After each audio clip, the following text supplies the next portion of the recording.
Welcome to the Blaffer Courtyard, a podcast supported by the Blaffer Art Museum.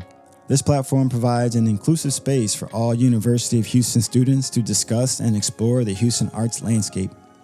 The Blaffer is located within the Arts District on the south end of the University of Houston campus. The nearest intersection is Elgin at Cullen. Admission is always free.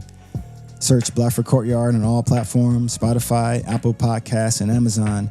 Feel free to enjoy our episodes to reduce the stress of your daily commute, narrate your exercise routine, or anytime you want to hear an engaging podcast which explores all aspects of the arts.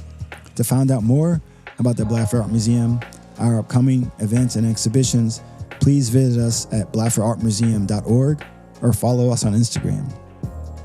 Today, in our fourth episode, we invite a group of young Gen Z entrepreneurs from the CT Bauer College of Business at the University of Houston to discuss their collaborative marketing project titled Dynamic Marketing at the Blaffer Art Museum. Through this project, the Blaffer commissioned a student-led marketing partnership focused on the development of dynamic marketing assets across a variety of mediums. The project focused on the student body at the University of Houston, and the design assets were created to both increase and sustain student participation and involvement within the museum's physical and virtual spaces. Thanks so much, and we hope you enjoyed today's show, Dynamic Marketing at the Blaffer Art Museum. Welcome to the Blaffer Courtyard. My name is Tony Evans. I lead marketing and digital design at the Blaffer Art Museum. And today we have a full studio. We have a contingent from the Bauer College of Business. They collaborated with us on a partnership called Dynamic Marketing at the Blaffer Art Museum. And I want to give them all the chance to introduce themselves before we speak about, what the project was, how it, kind of progressed, and what lessons we were able to learn after the fact. If you all can introduce yourself and just let us know how you affiliate with the project and kind of what your responsibilities were with the project, and also let us know what your classification is as it comes to U of H and what course you're pursuing.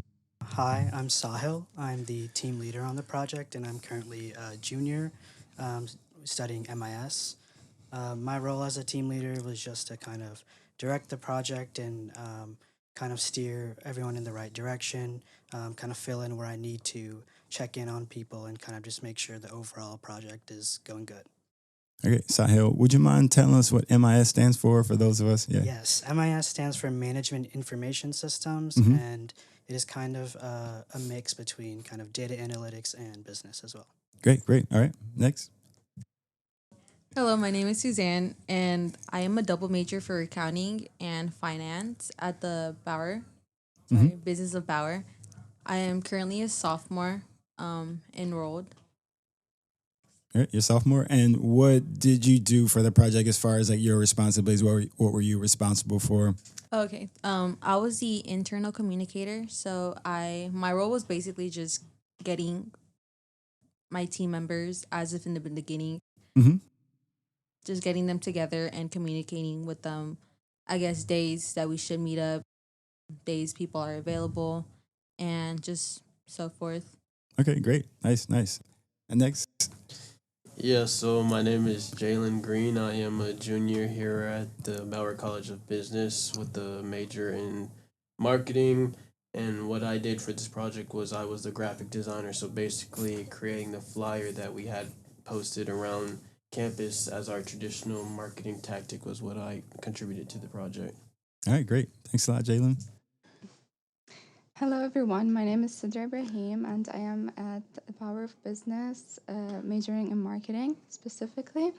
I was responsible for the photography and videography, so I did the posts for the Instagram account for Buffalo. Okay, great. Thank you so much. Very talented photographer, by the way. I'm going to say yes. Next, how you doing?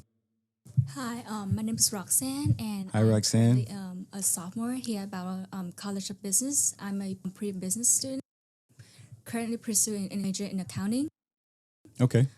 My role was the proofreader / team writer. So my role was where I feel like everybody's doing my job the most. Well, I basically just making sure that deliverables were kind of flawless. There were no grammar mistakes. Right. Anything. That's important. Copy editor, copywriter. Yes. All right. And yeah, Okay, good to meet you. thank you. All right, Roxanne. Okay. Last but not least.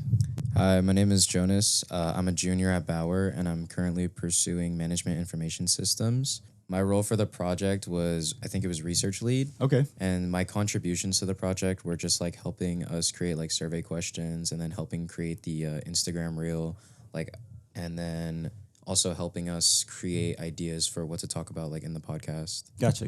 More like content creation, content creator, manager, I guess, in a way for the project. Less research side for just this project specifically. Okay, great. Again, just to kind of summarize the discussion, so the Blaffer Art Museum, situated on the University of Houston campus, and a big, I guess you could say, target or big goal of ours is to become more attractive for students.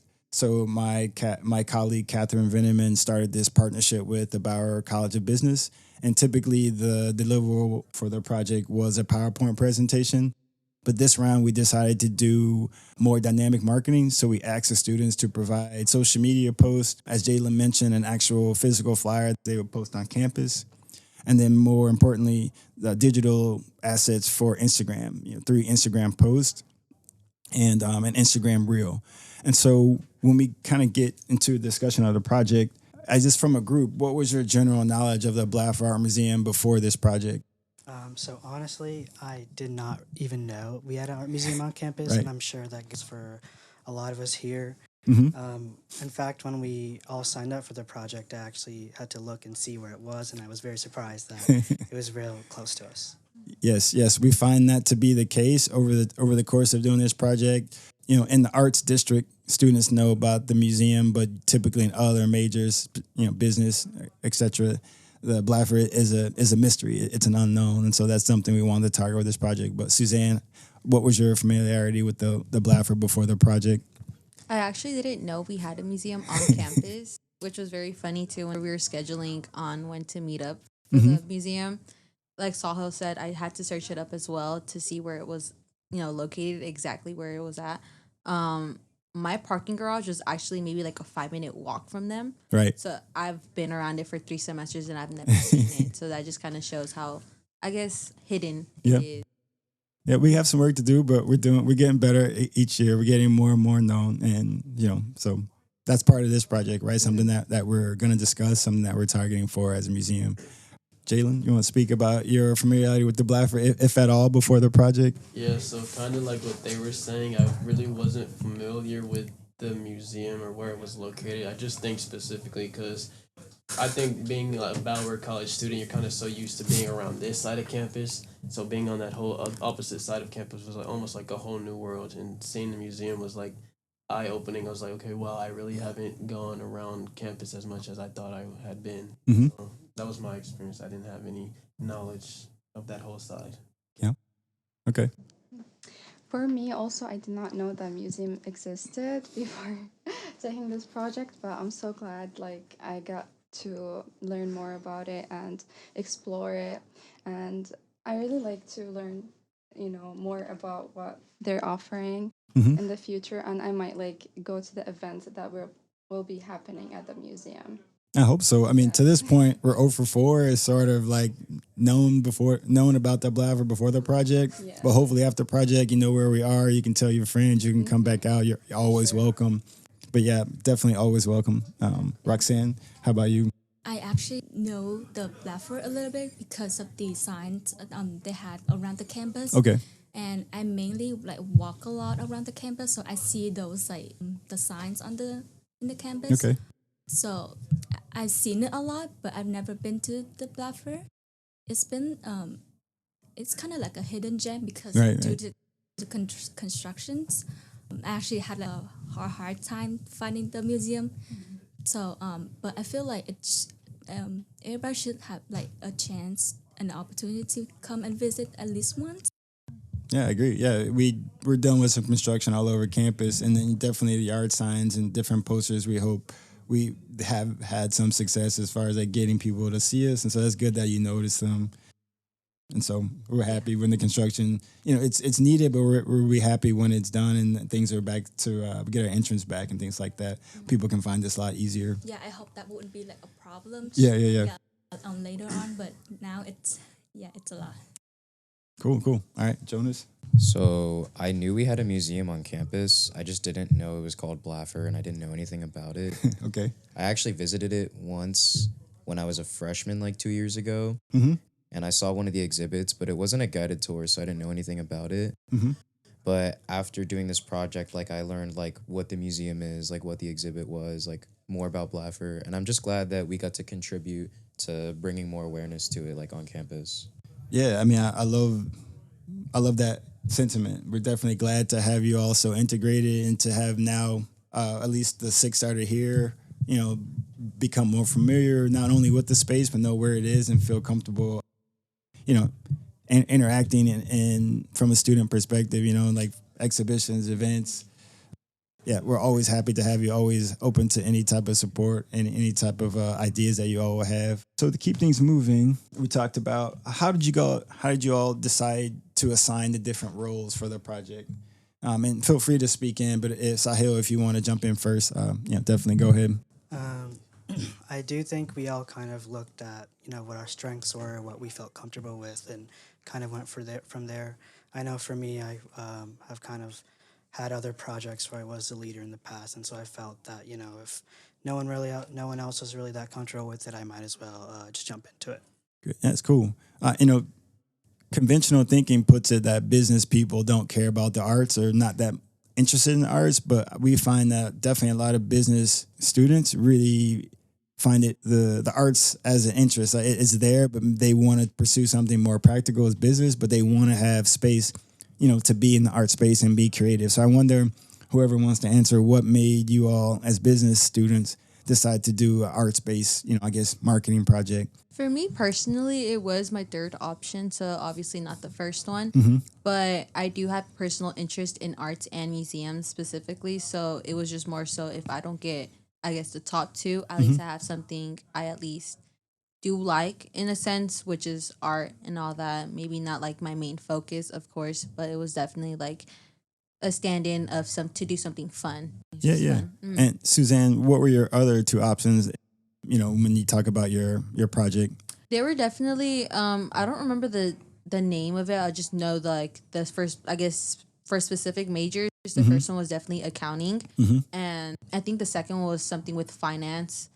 Yeah, there's just both of them that it's just not something boring to do, but I mean, if they strive the main focus towards my major, the experience is great, but like I said, with the marketing, it was just something fun, something that I would personally like to do as well. Cool.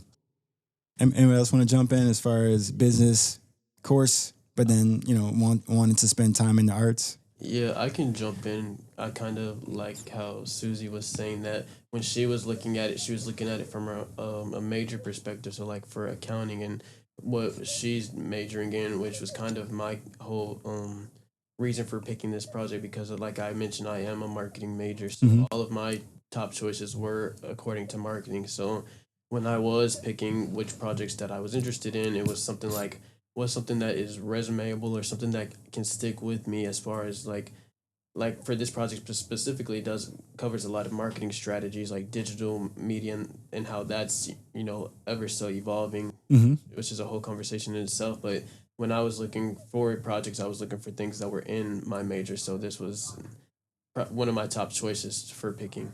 Nice, good stuff. Anyone else want to jump? Feel free. Yeah. Okay, so I relate to all of you. When I chose the project, I looked at the marketing ones mostly because my major is marketing, and I wanted to explore and see the environment of it and like hands-on experience, take from it, like take hands. Okay. Hands-on experience. Yes, I got you. Yeah. Experiences from it, and yeah. Nice. Yeah. Okay. Kind of agree with everything Suzanne has said. As for me, my first top two choices were also kind of accounting related. But as for me, I just don't want it to be like all accounting focused. I want to kind of explore what are the majors, how does that work exactly. I kind of just want to explore, so I choose like marketing because I also want kind of know like how does exposure gets people to come and find out, like for example a product or like a person or something to market for. Right. So But what makes something attractive to people? Like how do you get them interested in it? Yeah, totally. I get that. So that's because we've seen advertisements everywhere. So I kind of want to go behind the scene a little bit, so to see and know and understand how does it work. Yep. How does it like gets out in the outside world, and how does it attracts people to Of course, yeah. So think about marketing more strategically, like what's kind of the secret sauce behind like what makes things successful, like what why do certain people are attracted to certain ads and et cetera. Yeah. Yeah, we get that. Okay, so for me, this was like my second choice. My first choice like had to do more with my major. Like it was like a consulting project for Halliburton. Mm-hmm. But like for my second choice, like I forgot to add, I'm also pursuing a minor in sales. And like I feel like marketing and sales kind of go hand in hand. So I figured like I'd do something for my second choice, like that's just a little bit more fun, a little bit more interesting. So that's kind of why I chose Blaffer and like this like marketing aspect. Okay. For my second choice. Yeah. Thank you all. Yeah, go ahead. I just wanted to add that I feel as business majors we're always taught to pick the most kind of career-oriented choice. Practical choice. Yeah. So, we did see some really big names in those choices, and I'm sure, like, although all of us might have not chosen this as our first choice, we definitely all got a lot of valuable experience out of it as well. Yeah, I mean, Halliburton's a big name. What other big names did you see, I know for me, I was looking at, I don't remember the name, but there were some big data analytics. I got you. Some banks, things like that. Yeah, and then Houston Rockets were on there. Houston Rockets, yeah. And then... But I think one thing that I kind of took from all of us, just speaking about our general experience, it might not be our first choice, like Sahil said, but I think one thing we all kind of related to or came back to was fun. Yeah. Something funny, wanted something to do something fun. So we all kind of connected on that experience. We like to be associated with fun. That's a great word. All right, let's keep the conversation moving. Do you want to talk about some of the survey, Sahil, or is there any other points that you? I see some other questions, but we're kind of just keep it kind of keep it improvisational. But if you want to maybe speak about maybe the history of the Blaffer or where's it located, we kind of spoke about where it's located. We can speak about BAMSA. What do you think? I think before we did any of the deliverables, we went to the Red Block Bash and we all went to the museum together after that. And I feel like that was a really good experience for us to get an idea of what we wanted to do with the deliverables and kind of helped us brainstorm a lot. Right. And I definitely do think that it was very eye-opening for a lot of us to come to that side of campus. I feel like most of us are used to, suits and, more business casual clothing. And as you walk more to that side of campus, you really see how much more expressive people are. Yep. And a lot more free they are with, how they are personally. I get that. Yeah. Definitely fun. It's definitely less buttoned down on the north side of campus, sure. As they say. Sahil mentioned BAMSA, which is the Blaffer Art Museum Student Association, and again, we mentioned a big target for this project, is our students. People use the word Gen Z or whatever have you. I don't necessarily know if you all take that moniker, but definitely just younger students because it's an audience on campus that, as you mentioned, not many people know about us. They don't know where we are. And so that's an audience we feel that's untapped, which is, again, a big core pain point for this project. I wonder if you all could speak about one of the deliverables, which is a survey. And so as we saw 6 people here, and 4 of those 6 of this group didn't know about the Blaffer beforehand. And I wonder, the survey essentially asks the same question. It got to levels of familiarity across the campus with the Blaffer. I wonder if you all could speak about some of the data points and how the survey came to be shared and how you all put it together. So we used Google Surveys to create our questions, and we did find that about 2/3 of our respondents did not know about the museum at all. So 66%, I guess. About. Yeah, okay. And you said you used Google surveys and about 66%. And how many people was the survey shared with, or how many people took the survey?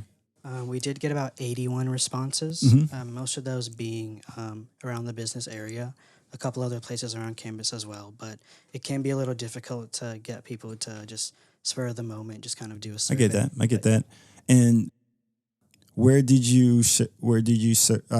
the survey? Was it different platforms? Was it a QR code? Was it how did you all go about informing people of the survey? One of the methods we used was just in our own class because there's just so many people. Lots of other groups were utilizing that to get responses to their surveys, so we felt it was a great idea for us. Okay. Anyone else want to speak about the survey and how it how it played out? With the respondents. No, yeah, definitely we did. We all walked around with the QR codes in our classrooms and it was just like, hey, if y'all have time, can y'all do this? For me personally, I did send it out to 3 close friends, and from there, asked them if you have any friends who are outside majors as well. I feel like I personally felt like outside majors were also just contribute to the statistic point of the data analyst, but yeah, it was just sending it out. Okay. I personally sent them out too, and as well as my other peers. I think they also sent it out to their group members as well. Okay. All right. You all want to speak about the survey at all? It's fine. No pressure.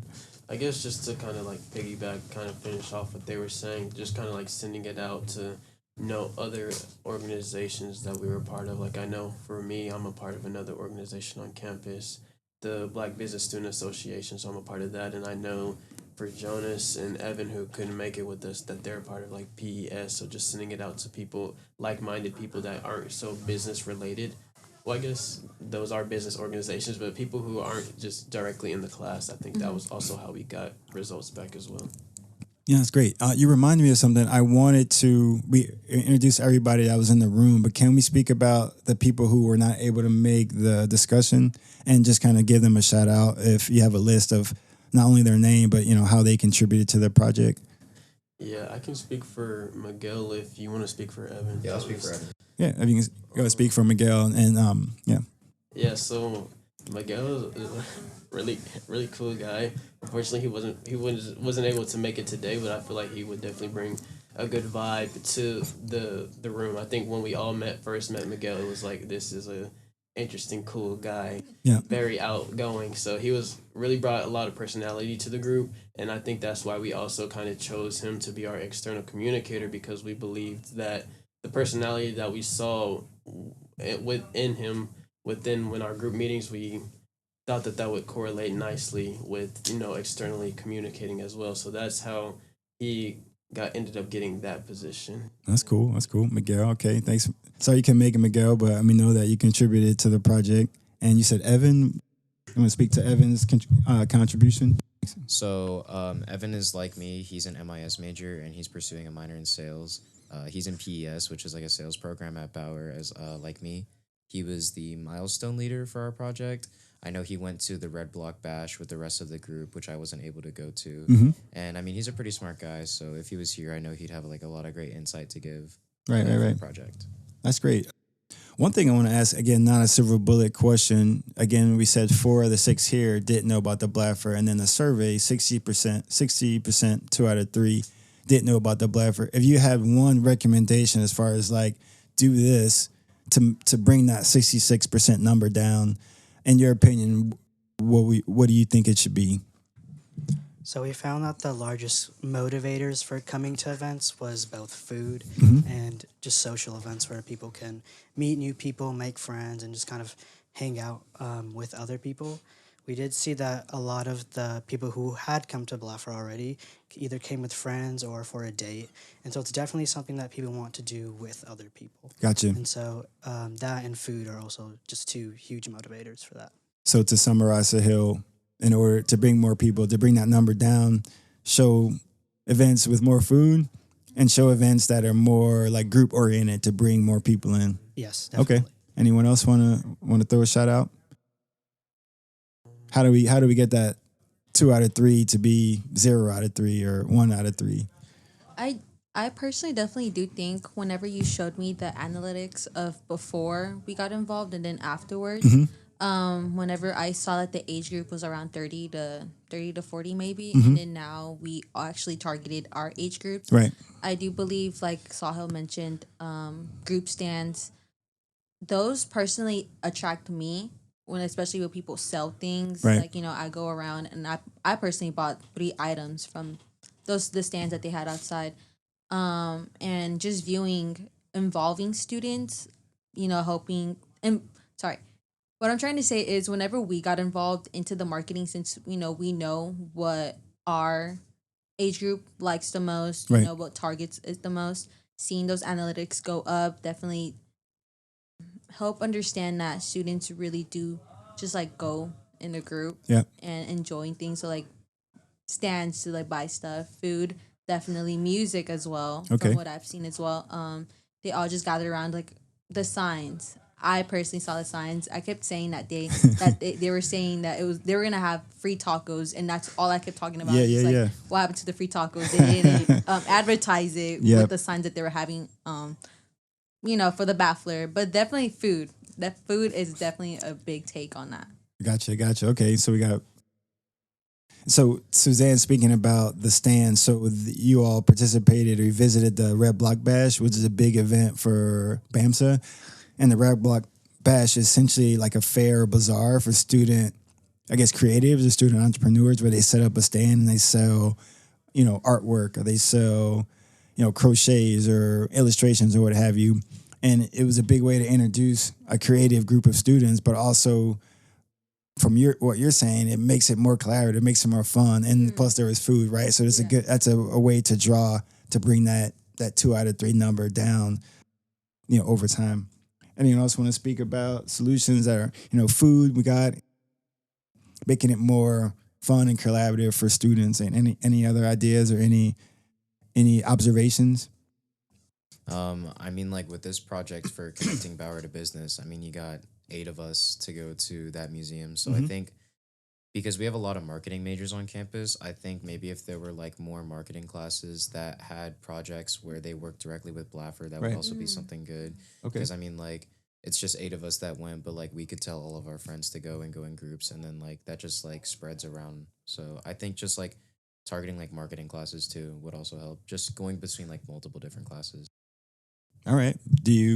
Would you be okay telling your friends before, like now after this, and tell them about your experience? Sort of like word of mouth definitely helps. Yeah, I mean, I've already told a lot of my friends because I have a lot of friends in connecting Bauer to business. So I already told them like what I'm doing, like what it's about and stuff like that, like All what right. Blaffer is, and just like my experience with it too. Okay. Any other observations? So we got word of mouth, food, more fun, collaborative atmosphere.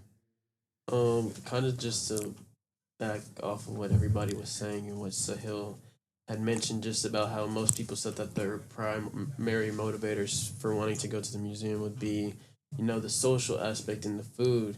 I think that was a really good observation. I feel like it definitely correlated to our first social media post where we had posted our Red Block Bash event, and those were the pictures of people just kind of action shots, so people actually being there.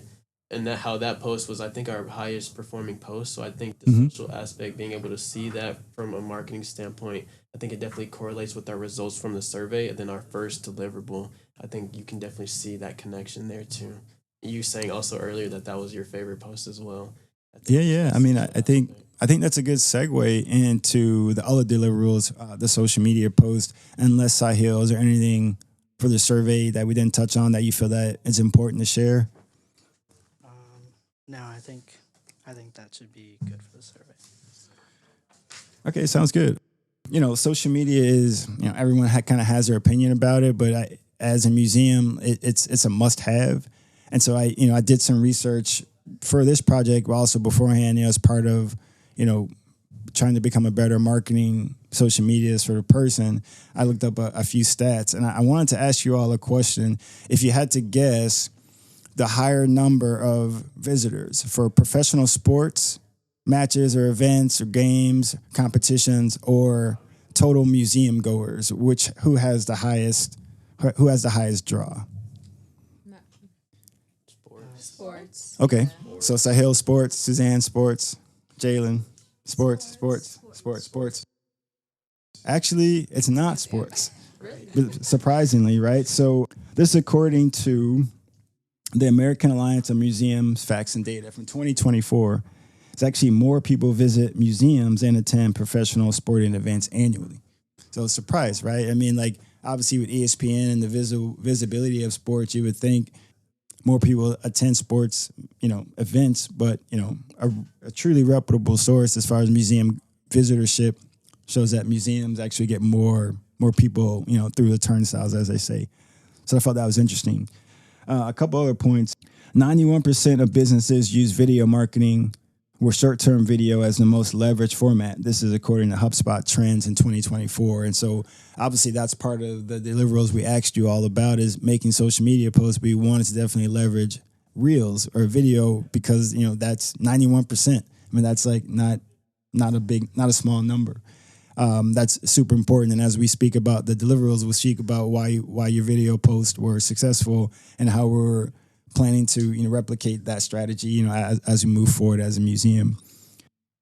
And then the last kind of cool stat that I found was 78% of those who were asked prefer short video content for learning, with 73% favoring under 2 minutes for optimal engagement. And this is from HubSpot 2025. And so again, our deliverable asks for real 130, even though the one that we posted was longer, but again, that sort of sweet spot, 1 minute 30 to 3 minutes, that is like sort of the attention span for people. And obviously, when we see that 78% prefer short video content for learning, it's not just entertainment, it's not just ha ha ha, which is also important. But as a museum, like how do we communicate as a learning institution? We want to. That's important to structure video content, social media content to learn. And I think you all did that really well in your post. So a couple of stats that we'll talk about. We'll talk about views, which are the number of times content was played or displayed. And then we'll talk about reach. And this metric counts for reach from, these are all organic posts, not paid posts, but we want to know like how many people were actually reached when we compare posts that we typically post for Blaffer.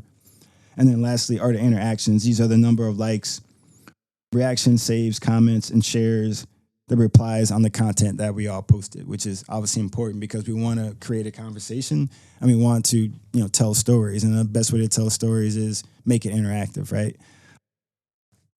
All right, so let's get into it. So the first post you all shared with us was posted on Halloween, October 31st. And this was a post that brought the energy of the Red Block Bash. And so the first line of the copy goes, the Red Block Bash brought the energy. The Blaffer Art Museum's courtyard came alive with creativity as students gathered to celebrate art, community, and connection. And so, again, the project that we partnered with you all was to develop more engaging content for younger students. And so I want to speak about, one, how the concept came together, but why you chose the images that you chose, and then how you all went about writing the copy. I know, Roxanne, you're the copy editor. So I guess first off, just in general strategy, how did you all want to put this particular post together? Can you repeat the question? So the general question is, we're going to kind of go post by post and speak about strategy. So from like a high level viewpoint, how did you come up with the concept for this first post? And this first post essentially was a visit to the Red Block Bash. So for my first reel I did, when we went to the museum, there was like an event going on. I honestly didn't know about the event until I went. And I thought it will be like a very good idea for me to capture just the environment, the people, how it's all being the... Yeah, take your time. You're good. Yeah. Just to capture everything and put it all together and make it as a reel for people to see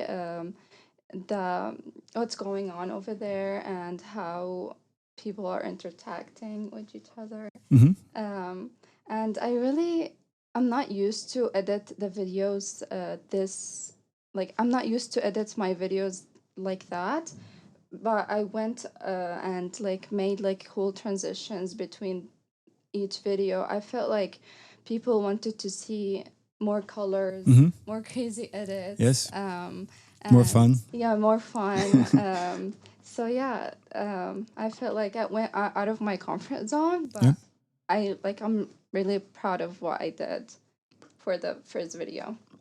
Yeah, I mean, so you speak about going outside of your comfort zones. You obviously have a really strong background in photography, video editing. What is your comfort zone when it comes to creating images? My videos are usually so calm. Yep. I don't use a lot of transitions in my video. Mhm. A lot of people have been like telling me the same thing. Like I just love calm videos that just have music in the background and the environment and everything. And I like to just put everything together from the beginning to the end. Mhm. But sometimes I do I do some different stuff. But for this one especially, I did more of the things that I'm not used to do in my video because I do I just started doing event photography. Yep. And it's very different from this type of photography that I did for the museum. Right. Yeah. Right. It is very different. And I think getting to those pain points, showing more energy, showing more fun. I really appreciate you going outside of your comfort zone and really trying to connect with what you all feel was needed Yeah. to make the museum more attractive rather than what you're comfortable doing, which necessarily wasn't the ask, wasn't the job. So that shows that you understand the client, that you understood the assignment, as they say, and I really appreciate it. One last question from a visual person, a person that works in a visual medium. Can you speak about the importance of high quality images when it comes to social media posts and how important that is? Yeah, oh my God, it's the most important thing that you should be using at your content for like social media, because nowadays people just look at the high quality stuff, like rather like they prefer high quality over low quality videos. Of course. Because they can see everything clear and professional, and like editing the video also is important. You just can't. I mean, for this type of Instagram page, I feel like you should post more professional and like not perfect, but in terms of talking about the like the content for the Instagram. I feel like it's supposed to be I don't know how to say. No, it's okay. Just say it. I think we're. Like I'll go ahead. just like more professional. I got you. Yeah. But also like that would touch the people more, like that have a soil to it, that would like make people continue watching the videos. Right. I got that. I think. Oh, go ahead. Yeah, like have more ideas, like different ideas, follow the trends, follow like the trending audios. Yeah. Right. Yeah, I mean, to that point, I wrote this question down, and so as an overview for this project, how as a museum do we strike a balance between tradition and technology, right? So I think sometimes for older museums who are kind of, I guess, stuck in their ways, it's just sort of like we just post pictures of the artwork and people in the galleries, and that should be enough. But we're learning, especially you all are teaching us, that it's not enough. It needs to be content that's super high quality, content that's engaging, content that's fun, content that's of the moment, that can reach what's happening now rather than and creating an electric experience. And you all are helping us kind of see that. But I think even you kind of DM'd this and said, is this image high quality? There's an option for that. Like I learned something that I should have known that, but gracefully I accepted it. We changed it. Going forward, we're going to be able to at least when we receive high quality images, when we post them, they're going to be just as high quality. Whereas before, I was just, pushing the content, assuming that it was the same, pixel rate or dimensions as that. But you're like, no, it's not. And that's important. That little detail is important. And I know that it's going to help us in the future. So we learned something right away. And that's the goal of the project is to learn. Roxanne, do you want to speak about the copy a little bit? How you came to kind of craft it and how you put it together in relation to the visual content? Well, most of the part were made by Sahil, so I Okay. gotta give the credit to him. Okay. And as for the video, I give like a huge credit for Cedra. She's the one that came up with the idea, Right. and I just kind of like agreeing with her. I also kind of give some like opinions, and just kind of making sure everything looks flawless, and everything's on track with the. Sorry, Take your time. how do I say this? No, you're good. Take your time. Like if you want to jump back in at any moment, like it's really all good. Like I think I understand what you're saying though. I think that before we came to the Red Block Bash, we didn't even really know that this was going to be our first deliverable. But Right. as soon as we got there, we really could understand how active it was and alive it was. And Mm-hmm. we felt that there would be a perfect place to make our first post just so you could see how active BAMSA was. Right. And I think credit to Cedra, she really did a good job of, capturing the emotion and the framing of the whole area just to really show the emotion that people had Mhm. and how much of a good time people were having. And we really wanted to reflect that in our caption too. Right. Just, about the energy that was there, how much of a good time everyone was having. Right. Roxanne, yeah. Thank you so Yeah, much yeah, yeah. for backing me up.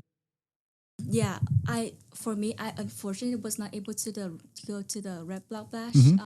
I looked at the Instagram videos a couple of days later, and I definitely knew that I was missing out a lot. Yeah. Okay. Everything looks like impeccable. Everybody was like socialized. It looks beautiful to me. So, Yeah. and it's important that you are able to translate those into just like in the captions, describing what the video it's about, and how is everybody like feeling. Are they having fun?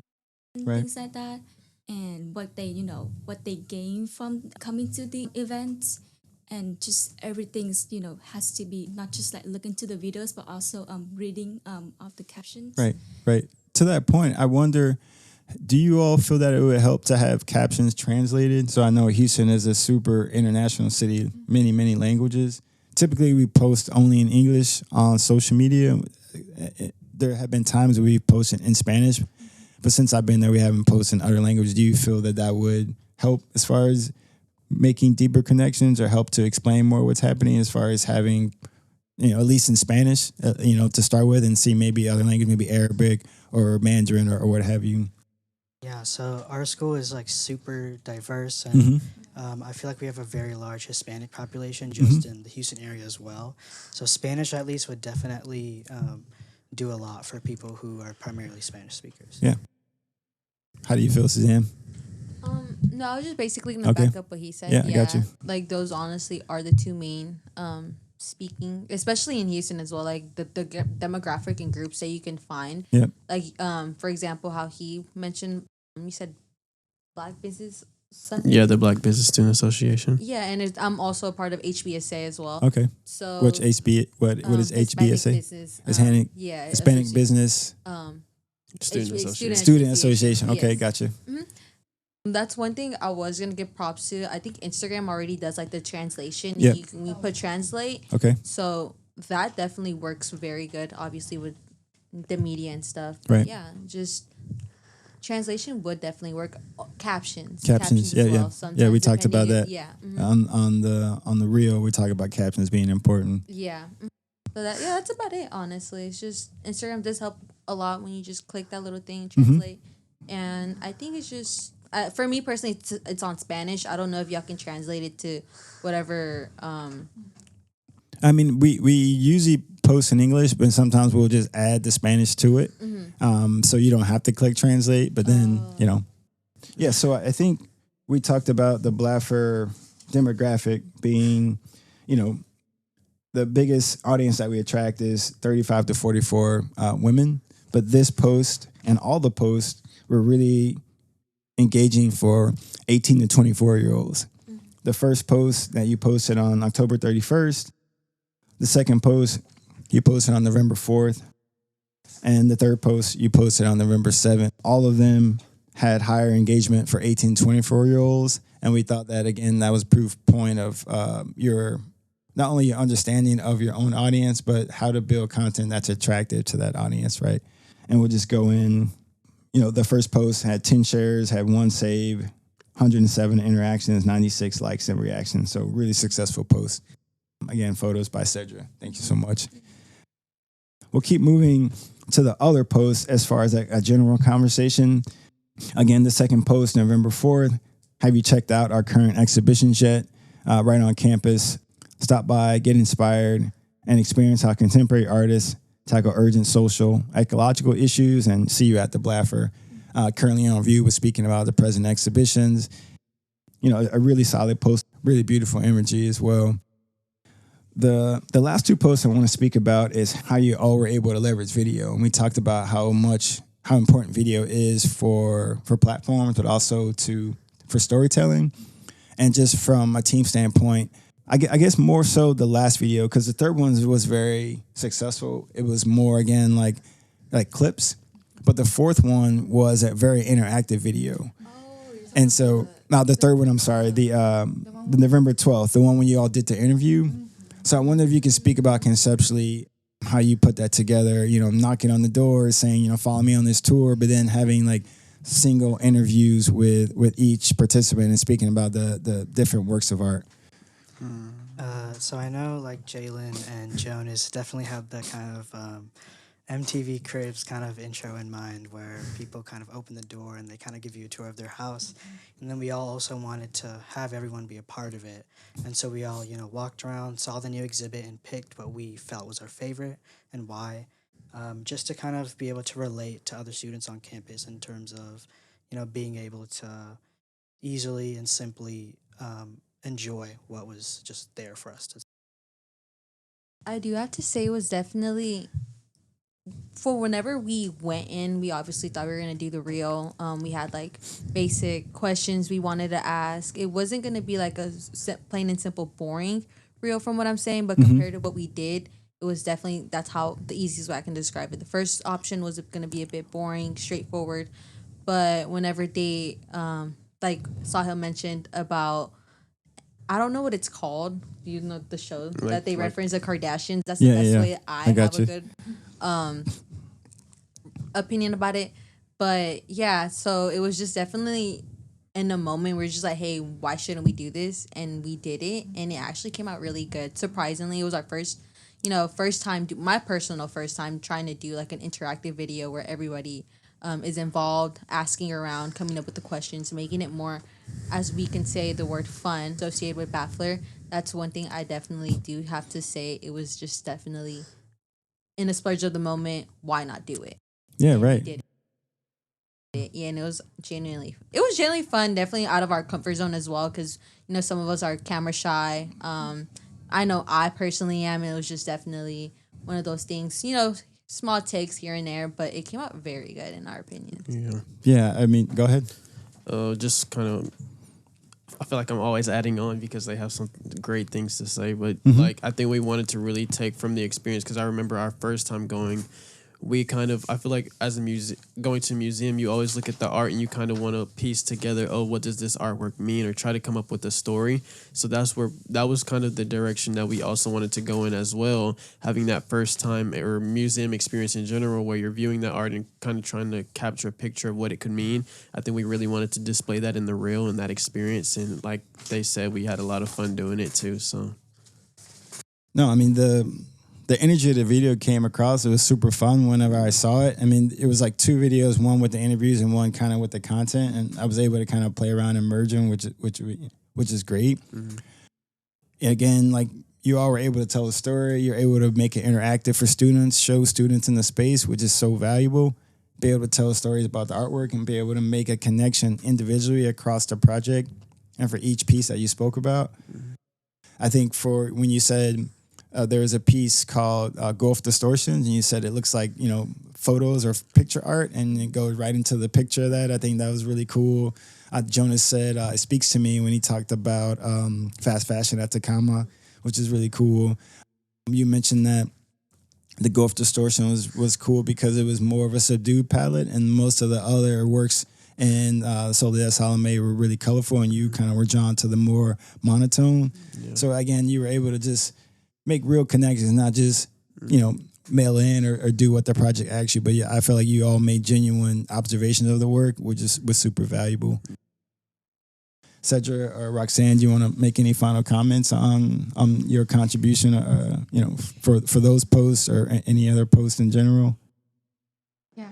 So honestly, this is why I love group projects, Mm-hmm. because for me, when I went to the museum, I was just gonna take some shots of the art there and like do a small video, a small reel about it. But like when my peers came up with this idea, I felt like it's more engaging, and people wanted to see like um, like like okay, let me I loved it because I put myself in the viewer's place, and it felt so real. Seeing students just like us share their own perspective made the museum feel more personal. Mm-hmm. It was touching, engaging, and honestly, the kind of content truly connects with students.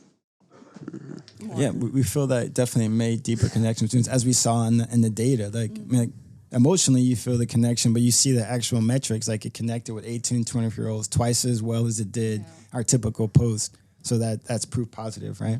Yeah. Roxanne, any final comments? So when we came up with the idea to film the video, I mean when they talking about the idea for the videos, like how they're gonna film it, I like it. I love like how they all plan out, like come with the questions, the idea. Like Suzanne said, she got the idea from the Kardashian video. Right. It was I could really relate to that because I've seen that video as well. So yeah, I actually taken my sweet time to look at the exhibit, the paintings.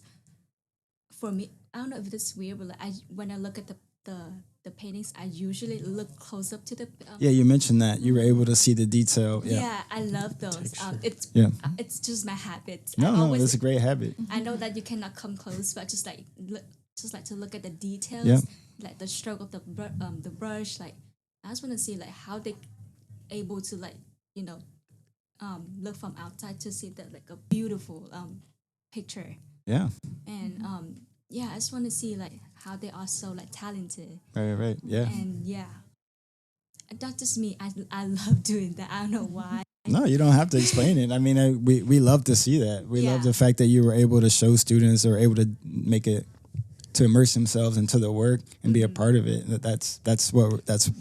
It's so cool to see that happen kind of organically. Yeah, and the questions, it's of course it has felt personal to the viewers, and coming up like an ordinary student, how they feel about each of the painting and why is it their favorites.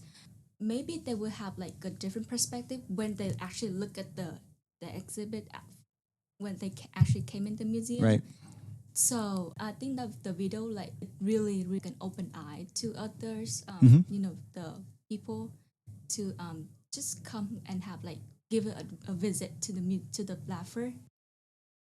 Just come and visit, just having fun, come looking around, and Well, I mean, that's it. I mean, have fun, feel comfortable, express yourself. That's something that we want to show for students. Yes. We know that's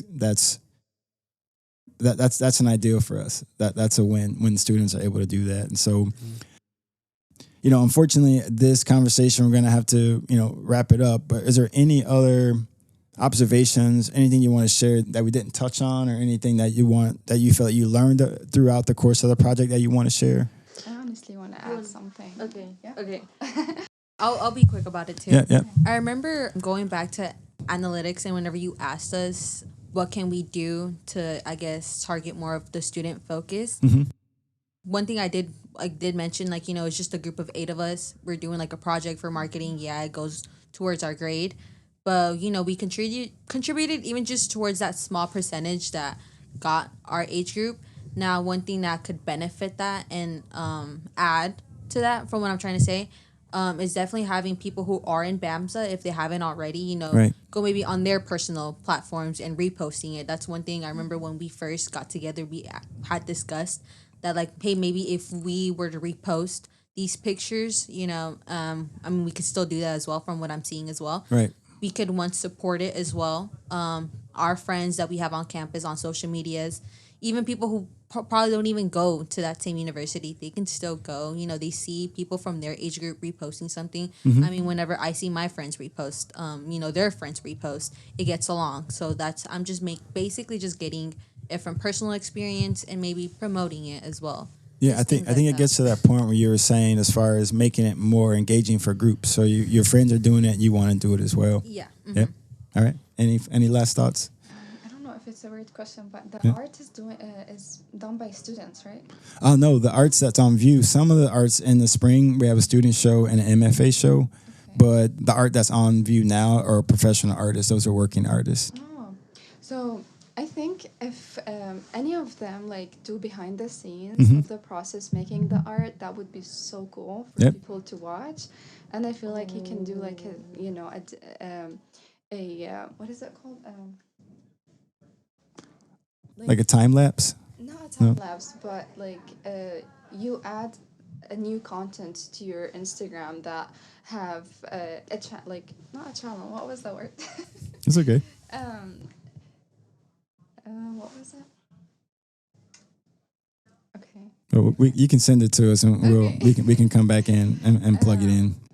Yeah, you can just add this type of content to your Instagram, that behind the scenes, people making the art, the process of it, you know. Right. It's important. Yeah, I feel like that would be so cool for people to watch. I agree. I mean, I think we can speak about this for a long time, but I really appreciate all y'all's effort and your dedication to the project. And thanks for joining in. Really had a fun time working with you all, and I hope to see you at the Blaffer sometime soon.